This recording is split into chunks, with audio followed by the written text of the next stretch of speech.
A one-step way to lose your account forever.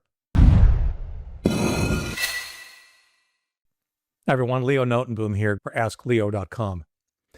Literally a day doesn't go by that I don't hear from someone in the middle of an account recovery process that isn't working.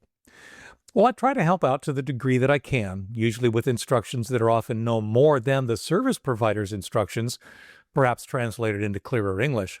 It's not uncommon for those account recovery efforts to fail and access to the account never to be regained. Ever.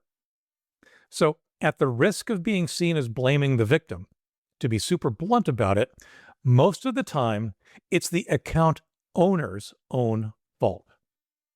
Account recovery usually fails because recovery information, like alternate email addresses and phone numbers, either was never configured or it wasn't kept up to date.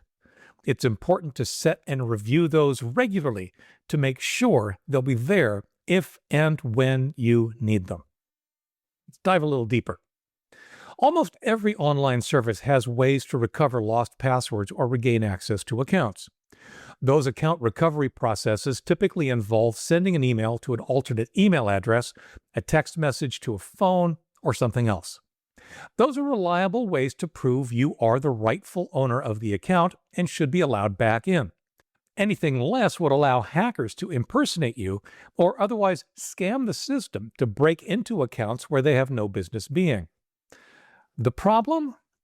Most people don't set up this recovery information, and those that do may not keep that information current when it changes. Without it, there's really no hope for recovery. These days, you need more than a single email address. You need at least two. The first you consider as your real or primary address. The second you would then use as an alternate email address for that primary account. You use it when you need to prove that you are you, like when you forget your password on the primary account or that primary account gets hacked. How do you prove you are you? By being able to access the alternate email account you set up while the primary account was in your control, usually when you first set it up. Account recovery frequently involves sending a password reset link or code or something else to that email address. When you collect the information and use it, you've proven you've got access to that account. Since you're the one who set it up as the alternate account, you must be who you say you are, and thus you should be allowed back into the primary account. Never set up an alternate email address? You can't recover the account. Lost access to the alternate email account? You can't recover your primary account. Now, many services allow you to associate a phone number with your account. Overly paranoid folks believe this amounts to more ways for the service in question to keep tabs on them. I disagree strongly. Phone numbers are another way to prove you are who you are. Rather than sending you an email, services can send you a text message with a recovery code, or in some cases, a recorded voice that reads the recovery code to you.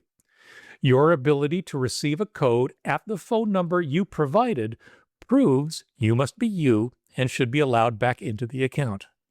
Now, there's a conundrum. Many services only support text messaging and thus only mobile phones. You'll need to use a different alternative authentication mechanism, like that alternate email account, if you don't have a mobile phone. And this can easily fail if you lose access to your account or if you're asked for additional validation while, say, traveling outside your own country. Once again, make sure you've got an alternate identification mechanism in place, like that alternate email address, before you leave. So, how do you lose your account in one easy step? Well, we've got two approaches. Don't set up authentication mechanisms like the alternate email address or phone number, or let your alternate authentication mechanisms expire or change without updating the account for which they're the alternate mechanism. Either works. You will lose access to your primary account forever if you ever get hacked or lose your password.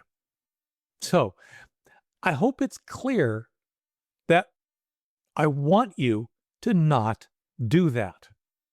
To avoid losing access to your important accounts, I strongly recommend that you set up alternate authentication mechanisms on your important accounts, and if you already have, or as you go on, always make sure that they're all still valid. I also recommend that you take advantage of all of the alternate mechanisms offered. Set up alternate email addresses and keep that alternate email address active. Set up more than one alternate email address if you can. Associate a mobile phone number with the account. You don't have a mobile phone and the service will do voice calls, meaning they'll read you your recovery code, then associate a landline number with the account. And above all, anytime any of the above changes, you get a new phone number or an email address, for example, make absolutely certain to update the information in your accounts. Alternate email addresses and phone numbers do you no good if you no longer have access to them. For updates, for comments, for links related to this topic and more, visit askleo.com/15584. I'm Leo Notenboom, and this is askleo.com. Thanks for watching.